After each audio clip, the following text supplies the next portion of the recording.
আমি একজন নারী শিক্ষার্থী হিসেবে আমি চাই না যে নারী কোটা থাকুক, তাহলে আমাদের ছেলেরা পিছিয়ে যাবে।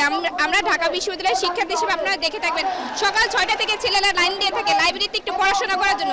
কারণ কি, তারা বৈষম্যমুক্ত চাকরি চায়। তাহলে ছেলেদেরকে আমরা পিছিয়ে রেখে, আমাদের ভাইদেরকে আমরা পিছিয়ে রেখে কেন আমরা কোটা নিয়ে আগাবো? যদিও আমাদের নারী হিসাবে 10% কোটা আছে, কিন্তু আমরা চাই না সেই 10% কোটা নিয়ে বিসিএস এর মতো বা বড় কোনো চাকরির পর্যায়ে আমরা সেটা নিয়ে কম্পিট করতে। কারণ পরবর্তীতে আমাদের কিন্তু সহকর্মীরাই বলবে যে তোমরা তো কোটা থেকে এসেছো। আমরা চাই একটা কোটাহীন বাংলাদেশ হোক, কোটাহীন যুবক সমাজ কোটাহীন একটা চাকরি পরীক্ষায় বসতে পারুক, এটাই। আমরা আন্দোলন করছি এবং করব যতক্ষণ না আমাদের আদালত থেকে রায় আসছে আমাদের পক্ষে।